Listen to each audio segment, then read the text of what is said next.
A very good morning everyone. कैसे हैं आप सभी? आई होप एकदम बढ़िया होंगे। देखिए, कल की क्लास में we have started a new chapter, that is chapter number 11, marketing management of your book. आपकी बुक का सबसे लेंथी चैप्टर बट सबसे इजी चैप्टर, राइट। कल हमने पढ़ लिया था मार्केटिंग मैनेजमेंट होता क्या है, मार्केटिंग मैनेजमेंट का पर्पस क्या है। बेसिक पर्पस है कंज्यूमर की नीड एंड वांट को आइडेंटिफाई करके उसको सेटिस्फाई करना, उसको फुलफिल करना, राइट। कुछ एमसीक्यूज हैं, 2 क्वेश्चंस हैं मार्केटिंग से रिलेटेड, इनको डिस्कस कर लेते हैं। Then after we will read the marketing management philosophies. Number 1, marketing is a pre production activity, post production activity और after sale activity. What do you feel? क्या marketing production से पहले करनी पड़ती है या प्रोडक्शन के बाद में ही होती है? Yes Sushant? All of the above. All of the above. मैं प्रोडक्शन स्टार्ट करूंगी उससे पहले मार्केटिंग स्टार्ट हो जाएगा, प्रोडक्शन के बाद भी मुझे मार्केटिंग करनी पड़ेगी और सेल्स के बाद भी, कस्टमर तक प्रोडक्ट पहुंचाने के बाद भी जो आफ्टर सेल एक्टिविटीज चलती रहती है, कंज्यूमर को आफ्टर सेल सर्विसेज प्रोवाइड की जाती है, that is also a part of marketing management only. तो मार्केटिंग एक आफ्टर सेल एक्टिविटी भी है, तो correct answer will be all of the above. Now have a look on second one. Timeline Watch Manufacturing Company is a renowned company in marketing watches. It performs various activities like market analysis, product designing or merchandising, packaging, warehousing, branding, pricing, promotion, and selling. The company maintains good customer relations through various follow-up activities. This helps the company in procuring repeated sales orders. Name the concept related to the activities mentioned in above paragraph. कौन सी activities से related है वो बता रहे हैं, तो marketing से related है। आपको उसके कोई 2 फीचर्स भी बताने। कल हमने पढ़ा था नीड एंड वांट वाला पार्ट, वही आपको यहाँ पे एक्सप्लेन कर रहा है। Now have a look marketing management philosophies. मैंने आपको बताया था कि इसमें फर्स्ट और सेकंड फिलोसॉफी सक्सेसफुल नहीं है, राइट। मार्केटिंग मैनेजमेंट फिलोसॉफीज क्या है? कंसेप्ट्स है, पैटर्न्स हैं प्रोडक्ट की मार्केटिंग करने के। अलग अलग कंपनीज अपनी अलग अलग फिलोसॉफी, अपनी अलग अलग थ्योरी फॉलो करती है। थ्योरी नंबर फर्स्ट फॉलो करने वाली कंपनीज क्या कहती है, बहुत ध्यान से सुनो। नाम आपको दिख रहा है, production concept. Production means the theory in which main focus will be on production. On production means हमारा टारगेट होगा कि हम ज्यादा से ज्यादा प्रोडक्शन करें। जो कंपनीज प्रोडक्शन कंसेप्ट को फॉलो करती है उनका एक ही बिलीव होता है that we need to increase the, if we want to increase the sales of the product, then we are supposed to increase the production. Production of a firm should be increased and inexpensive products should be available in bulk with the organization. जब bulk में बहुत सारे products available होंगे तो इससे consumer हमारे product को ज्यादा परचेज करेंगे और हमारी डिमांड बढ़ जाएगी। ये ट्रू नहीं है थ्योरी, बस थ्योरी समझ रहे, कोई जरूरी नहीं है ये थ्योरी रियल लाइफ में सही प्रूव हो, हमेशा ये सही प्रूव नहीं होती। बट थ्योरी क्या है सुनिए, if I am following production concept, my main focus will be to increase the production. क्योंकि जब मैं लार्ज स्केल प्रोडक्शन करूंगी तो मुझे इकोनॉमीज ऑफ स्केल का बेनिफिट मिलेगा जो मेरी पर यूनिट कॉस्ट को रिड्यूस कर देगा। कौन सा बेनिफिट मिलेगा, ध्यान से सुनिए। मैंने आपको बेनिफिट का नाम बताया, इकोनॉमीज ऑफ स्केल। आपने लास्ट ईयर इकोनॉमिक्स में पढ़ा है कॉस्ट वाले चैप्टर में। लार्ज स्केल प्रोडक्शन करते हैं तो पर यूनिट कॉस्ट कम आती है, तो वही बेनिफिट लेने के लिए कंपनीज प्रोडक्शन कंसेप्ट फॉलो करती है। देखिए क्या लिखा हुआ है, some of the companies believe that it is necessary to wait for a second. Yes, some of the companies believe that it is easy to sell the products when products are inexpensive and are easily available. Companies को लगता है अगर product cheap है, inexpensive है और बहुत easily available है तो कंज्यूमर आराम से परचेज कर लेगा। So the firms following production concept focus on lowering the cost of production by means of mass production and distribution. देखिए आप इसको याद रखिएगा, focus of marketing management philosophy number 1, lowering the cost of production. कैसे? By mass production, ज्यादा बड़े level पे production करके और उसको डिस्ट्रीब्यूट करके। बट इसका ड्रॉबैक ये है कि कंज्यूमर हमेशा वो प्रोडक्ट नहीं खरीदेंगे जो इनएक्सपेंसिव हो और इजीली अवेलेबल हो। कंज्यूमर क्वालिटी भी चेक करेंगे। क्या हर सस्ती चीज जो इजीली अवेलेबल है वो हम परचेज करके लाते हैं क्या? डेफिनेटली नहीं। हम वही प्रोडक्ट परचेज करते हैं जिसकी हमें रिक्वायरमेंट है। ठीक है, तो प्रोडक्शन कंसेप्ट मीनिंग भी पढ़ के रखना है, मेन फोकस भी आपको ध्यान रखना है। लार्ज स्केल प्रोडक्शन क्यों करना है? Large scale production to decrease the cost. कुछ जगह ये कंसेप्ट सही भी प्रूव हो जाता है, लेकिन हर जगह सही प्रूव हो ये जरूरी नहीं है। नेक्स्ट देखिए, एनीवन एनी डाउट? किसी को कुछ पूछना है इससे related? No? All right then, आगे देखिए। After production concept comes the product concept. इसमें भी कुछ ना कुछ कमी है। The firms following product concept feels कि बढ़िया काम कर दो बस चल जाएगा, अच्छा प्रोडक्ट बना दो, हाई क्वालिटी का प्रोडक्ट बना दो, भले ही उसकी मैन्युफैक्चरिंग कॉस्ट ज्यादा आए बट क्वालिटी बढ़िया रखो। कॉस्ट इंक्रीज भी हो जाएगी तो भी अगर आपकी क्वालिटी बढ़िया होगी तो कंज्यूमर्स बहुत आराम से परचेज कर लेंगे। तो देखिए क्या कह रहे हैं, firms which follow the product concept purpose that the way to realize business goal is by making products that are of high quality। इनको लगता है हाई क्वालिटी के प्रोडक्ट्स बनाओ तो आपका जो गोल है प्रॉफिट अर्निंग का वो मैक्सिमाइज हो जाएगा। These firms manufacture the product of superior quality। Superior quality के बनाते हैं, कॉस्ट भले ही हाई भी हो तो भी कोई फर्क नहीं पड़ेगा, बट इसका ड्रॉबैक क्या है? They must keep in mind that consumer will buy the high quality product only when they need it or want it. Only quality is not a enough force। ये कह रहे हैं हाई क्वालिटी हो, कितनी भी बढ़िया क्वालिटी हो, consumer तो तभी परचेज करेगा जब उसको जरूरत है। ऐसा तो नहीं है कि आपका प्रोडक्ट बढ़िया क्वालिटी का है तो कंज्यूमर बिना रिक्वायरमेंट के लिए आएगा, डेफिनेटली नहीं। मेरे पास घर में अगर मिक्सर जूसर पड़ा है तो भले ही सुजाता की मिक्सी कितनी भी बढ़िया क्वालिटी की, मेरे पास ऑलरेडी एक मिक्सर पड़ा है तो फिर मैं उसको नहीं परचेज करूंगी, राइट। तो ये आपको बताना चाह रहा है कि जो फर्म इस कंसेप्ट को फॉलो करती है उनको अपने माइंड में ये क्लैरिटी रखनी चाहिए कि कंज्यूमर हाई प्राइस वाली प्रोडक्ट और हाई क्वालिटी वाली प्रोडक्ट परचेज तभी करेगा जब उसको रिक्वायरमेंट है, बिना रिक्वायरमेंट के तो वो कुछ भी परचेज नहीं करने वाला। तो इसका मेन फोकस देख लीजिए, good quality, added features in the product. Main focus क्या है? To improve the quality of product. बस इनका बिलीव है बढ़िया क्वालिटी की हर चीज कंज्यूमर परचेज कर लेगा। आप सोचिए आज कोई बहुत बढ़िया क्वालिटी का कीपैड फोन बनाए, हम ले आएंगे क्या? डेफिनेटली नहीं। हमें नहीं रिक्वायरमेंट उसकी तो हम उसको परचेज भी नहीं करेंगे। आज हम लाएंगे एक स्मार्टफोन जो हमारी सारी नीड्स को फुलफिल कर सकता है। So even when the product is of good quality, a consumer will buy only when he need the product, वरना वो नहीं परचेज करेगा, राइट। नेक्स्ट देखिए, ये आपका वाला कंसेप्ट है, जैसा चल रहा है चलने दो, बाद में जो होगी वो देखी जाएगी, राइट। ये सेलिंग कंसेप्ट की कहानी है, आप लोगों की कहानी है। हाँ जी Raghav, unmute and speak. Ma'am but marketing से अपन है ना प्रोडक्ट कंसेप्ट चेंज कर सकते हैं। जैसे फॉर एग्जांपल एप्पल है, उसकी क्वालिटी बहुत अच्छी है और पर अभी जैसे है ना 12 आया हुआ है, इसके बाद जो 13 आएगा, अब 12 के बाद जिन लोगों को 13 की जरूरत नहीं है वो भी 13 खरीद लेंगे क्योंकि है ना उसकी ब्रांड का नाम है, इसीलिए। बिल्कुल, ये आएगा आपकी जो नेक्स्ट कंसेप्ट हम पढ़ेंगे ना 4th नंबर पे, वो उसमें फोकस रहेगा कि हम कंज्यूमर की नीड को आइडेंटिफाई करके उनके अंदर एक नीड क्रिएट करें। ठीक है, तो डेफिनेटली ऐसा होगा रियलिटी में कि जब हम मार्केटिंग कंसेप्ट फॉलो करेंगे तो कंज्यूमर्स नई क्वालिटी के प्रोडक्ट्स भी वो रियलाइज करेंगे कि हमें इसकी भी जरूरत है यार, हमें तो ये वाला नया वाला फोन भी चाहिए। ठीक है, तो वो 4th कंसेप्ट में पढ़ेंगे। जो आपका सेंटेंस की स्टार्टिंग थी ना, मार्केटिंग से प्रोडक्ट कंसेप्ट को चेंज कर सकते हैं, तो बिल्कुल मार्केटिंग कंसेप्ट से प्रोडक्ट कंसेप्ट को रिप्लेस किया जा सकता है। So we will discuss it in the 4th point. Okay,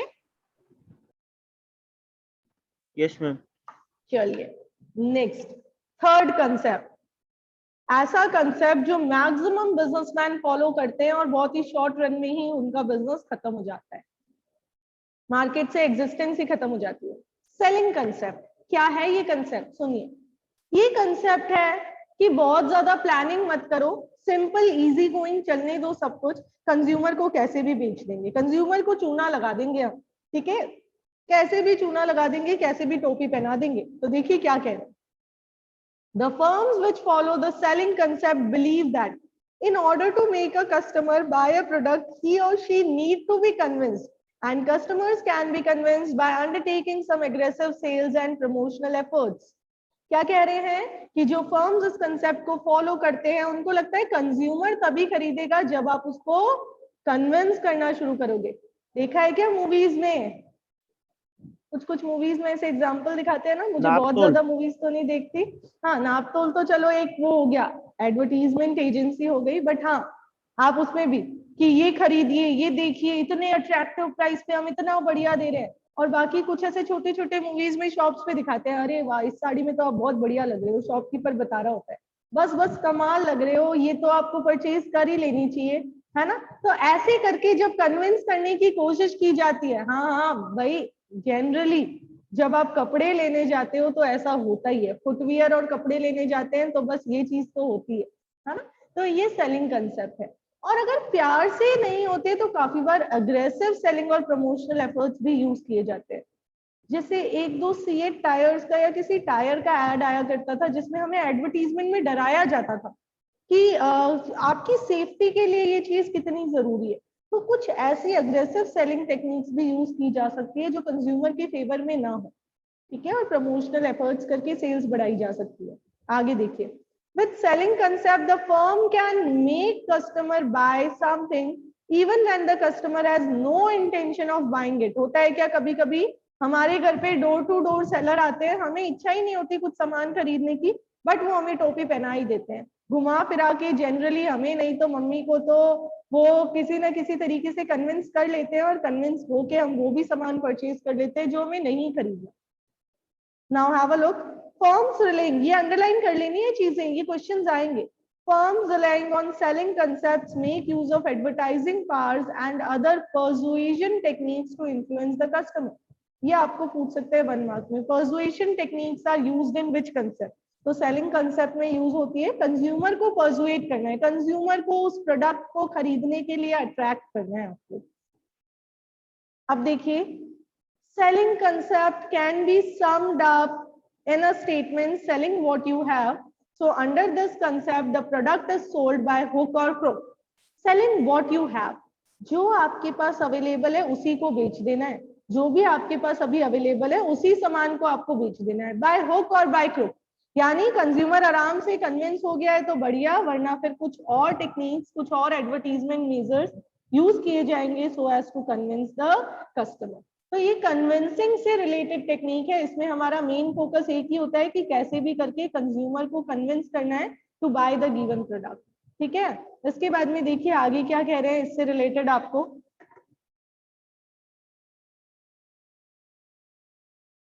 Selling concentrates on the requirement and needs of producers and sell whatever is produced। ये important है, सेलिंग का main concentration होता है सेलर पे, सेलर की नीड पे, producer की need पे, और जो भी उसने बनाया होता है वो उसी चीज को मार्केट में सेल कर देता है। They do not try to find out the requirements or needs of the customers। Selling relies on buyers manipulation। Buyer को मैनिपुलेट करना है, बायर को टोपी पहनानी है। Underselling, the primary motive of seller is to convert the goods into cash by using fair or unfair tactics। यानी seller का एक ही purpose है कंज्यूमर को किसी भी तरीके से मैनिपुलेट करके अपने प्रोडक्ट को कैश में कन्वर्ट कर देना। नाउ द फर्म्स, आप सोचिए ऐसी फर्म्स लॉन्ग रन में सर्वाइव कर सकेगी क्या?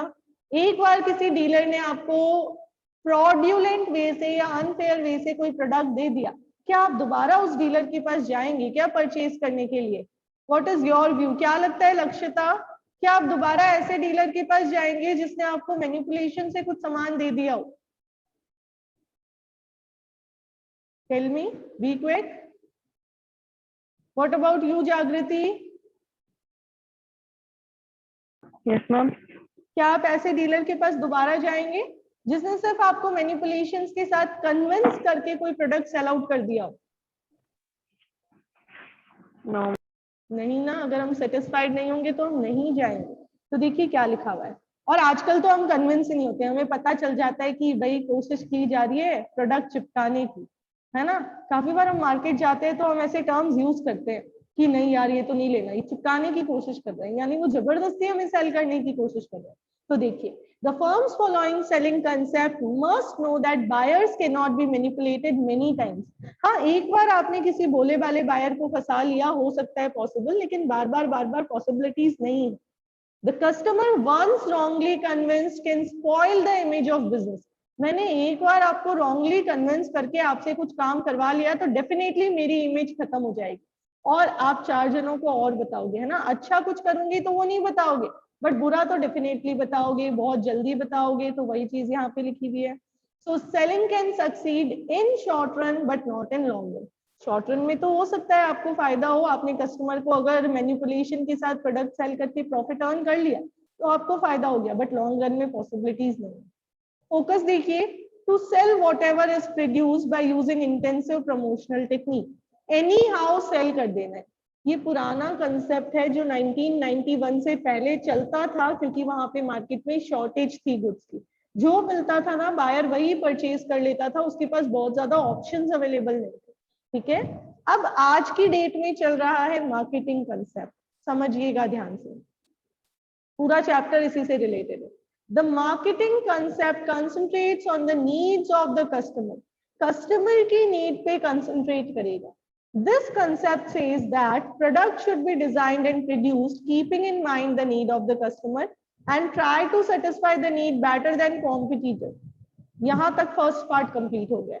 What you are supposed to do, you have to design your product according to the survey of needs of customers. You have to firstly do a research work where you have to find out the need and desires of customer, and then after you have to produce the customer according to the desires of consumer. And you must keep in mind that your product should be better than the product of competitor. Your services should be better than that of your competitors so that you can succeed in the market. So देखिए, so according to marketing concept, customer satisfaction is the precondition for realizing firm's goals and objective. Underline कर लीजिएगा इसको. Customer satisfaction is the precondition for achieving the goal of organization. Now this is also very most important. ये 1 mark में MCQs आ रहे हैं ना, तो ये सारे सेंटेंसेस बहुत जरूरी है. Under marketing concept, firms don't sell what they have, but they produce and sell what the customers want. Firm वो नहीं बेच देती जो उनके पास पड़ा है, फर्म तो बनाती ही वही चीजें जो कंज्यूमर को चाहिए और फिर उसको कंज्यूमर की नीड के अकॉर्डिंग मार्केट में सेल आउट कर देती है. तो मार्केटिंग कंसेप्ट के कुछ पिलर्स हैं, कुछ इंपॉर्टेंट बातें हैं जो आपको ध्यान रखनी है. Number 1, you need to identify the market and you need to identify the customers, जिसको आप टारगेट बनाने वाले. कौन से कंज्यूमर्स हैं जिनकी नीड फुलफिल करोगे. एक साथ you can't satisfy each and every consumer. ठीक है. जैसे जो बहुत बढ़िया क्वालिटी चाहते हैं, बहुत ही बढ़िया शानदार वाली, उनको ओप्पो और वीवो सेटिस्फाई नहीं कर पाएगा. ओप्पो और वीवो तो किनको सेटिस्फाई कर पाएगा, जो कैमरा फोकस्ड है या जो स्पेस फोकस्ड है ना, जिनको, और जो चाहते हैं कि भाई शो ऑफ करना है, हमें तो प्रेस्टीज सिंबल के फोन से मोबाइल लेना है, एक डिफरेंट ही क्वालिटी, उनको एप्पल सेटिस्फाई कर पाएगा. ठीक है. जो चाहते हैं बहुत ही, एक मैं कहूँ फोन में इतनी बढ़िया क्वालिटी हो कि मेरा मोबाइल कभी हैंग हो ही ना, उनको OnePlus सेटिस्फाई कर पाएगा. जो चाहते हैं सिंपल सीधा साधा मोबाइल हो, उनको सैमसंग सेटिस्फाई कर पाएगा. तो ऐसे में अलग अलग कैटेगरी के कंज्यूमर्स होते हैं, and at once I can't satisfy each and every consumer of the market.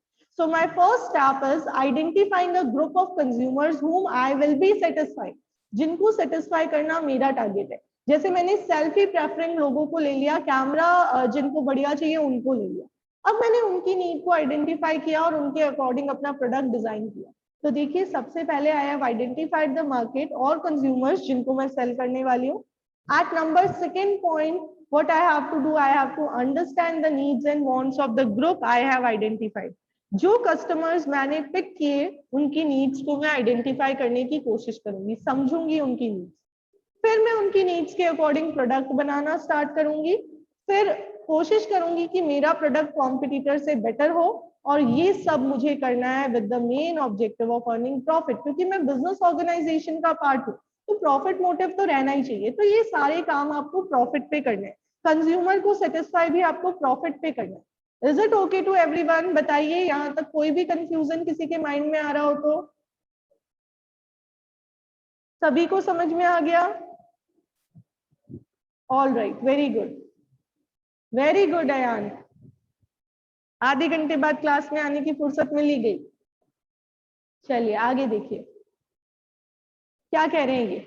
The firms adopting marketing concept gives importance to two important market forces, customers and competitors. Again important 1 mark question. आप ये देखिए objective type questions है तो कहीं ना कहीं मेरे हिसाब से आपके एफर्ट्स मल्टीप्लाई हो जाएंगे, आपको ज्यादा मेहनत करनी पड़ेगी। क्या कह रहे हैं, दो इंपॉर्टेंट लोगों पे फोकस करती है वो कंपनीज जो मार्केटिंग कंसेप्ट फॉलो करती है। किस किस पे फोकस करती है, ये फोकस करते हैं कॉम्पिटिटर और कस्टमर। आपको कस्टमर को सेटिस्फाई करना है बट कॉम्पिटिटर से बेटर सेटिस्फाई करना है, so you need to focus on these both groups. Now have a look. These are customers and competitors as the firm keep a close eye on the needs and wants of customer and try to satisfy the needs better than their competitors. ये मैंने आपको बता ही दिया। Maintaining again important 1 mark question. आप देखिए इसके अंदर ही 10 questions बन जाएंगे। मार्केटिंग कंसेप्ट के अंदर ही आपको इतने सारे 1 मार्क क्वेश्चंस मिल जाएंगे। Maintaining constant visual on customer is called customer orientation. Customer पे कांस्टेंट नजर बनाए रखना, कस्टमर की नीड को कॉन्स्टेंटली एनालाइज करते रहना, समझते रहना वो क्या चाहते हैं क्या नहीं चाहते, इसको जब आप कॉन्स्टेंटली समझने की कोशिश करते रहते हैं तो इसको कहते हैं कस्टमर विजिलेंस। मैं कस्टमर को समझने की कोशिश कर रही हूँ, मैं मेरे कस्टमर की नीड को एनालाइज करने की कोशिश कर रही हूँ, ठीक है। उसके बाद में देखिए आगे आपके लिए क्या लिख के दे रहे हैं, कॉम्पिटिटर पे जब आप कॉन्स्टेंटली नजर बनाए रखते हो तो इसको कॉम्पिटिटर ओरिएंटेशन कहते हैं।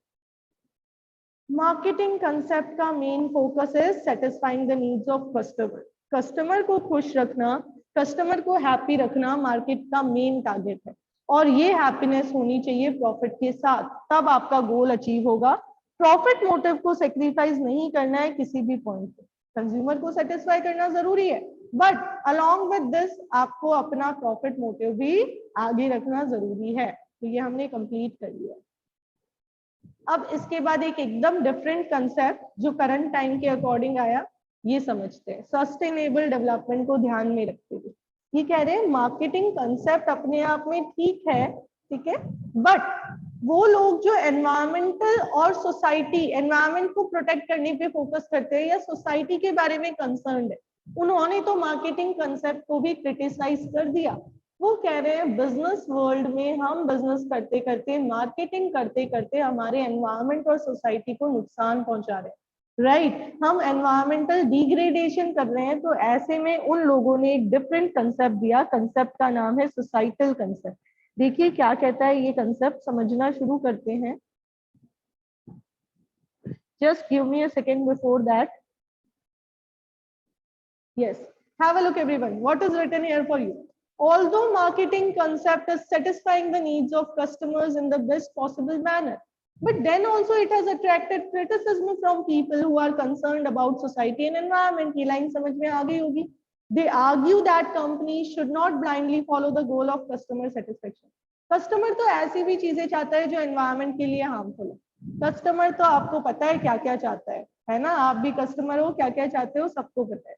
This may lead to many social and environmental ills. For example, a customer may want to have drugs, so just to satisfy customer, the firm should not supply him drugs. Customer तो ये भी चाहते हैं कि हमें drugs provide कर दीजिए, हमें और बहुत सारे अलग अलग तरीके के नशे होते हैं जो बहुत सेटिस्फाई करते हैं कुछ कस्टमर्स को। तो सोसाइटल कंसेप्ट कहता है हर वो चीज जो कस्टमर चाहता है वो मत दो, हर वो चीज जो कंज्यूमर को चाहिए वो सही नहीं है, ठीक है। तो फर्म को वो सारी चीजें नहीं बनानी चाहिए। देखिए क्या कह रहे हैं, some products brings harmful effects on environment, so these should not be supplied only to fulfill the goal of customer satisfaction. The customer satisfaction must be within the ethical and ecological aspects of our society. ये कह रहे हैं you must focus on the need of customer, but it must be within the ethical and ecological aspects of society. Customer तो bullet भी चाहता है लेकिन अगर वो पॉल्यूशन को स्प्रेड ही कर रही है तो आपको वो अवॉइड करना चाहिए, ठीक है। तो आपको कोशिश करनी है that along with customer satisfaction आप इकोलॉजिकल बाउंड्रीज का भी ध्यान रखिए। तो सबसे एडवांस्ड कंसेप्ट सोसाइटल कंसेप्ट है, लेकिन सबसे ज्यादा widely accepted concept marketing concept है। अभी सोसाइटल कंसेप्ट को 100% एग्जीक्यूट करने में बहुत साल लग जाएंगे। तो देखिए इसका फोकस क्या है, customer satisfaction within the ethical and ecological boundaries of our society. Satisfy तो करो कंज्यूमर को, बट सोसाइटी की एथिकल और इकोलॉजिकल बाउंड्रीज के अंदर। जैसे बहुत बार कोशिश की जाती है ना तंबाकू प्रोडक्ट्स को बैन कर दिया जाए, एग्जीक्यूशन नहीं हो पाता है, वो इसीलिए कर दिया जाए क्योंकि प्रॉफिटेबल तो है वो, बट सोसाइटी के लिए हार्मफुल है, तो इसलिए उसको बैन करने की डिमांड रखी जाती है सोसाइटल कंसेप्ट को फॉलो करते हुए। एक ओवरव्यू दिया हुआ है आपको, अच्छा सा ओवरव्यू है, इसको देखिए, क्वेश्चंस आएंगे इसमें से। Starting point of different concepts, production concept factory से स्टार्ट होगा, प्रोडक्ट कंसेप्ट भी फैक्ट्री में और सेलिंग कंसेप्ट भी फैक्ट्री में, क्योंकि ये तीनों आउटपुट से रिलेटेड है।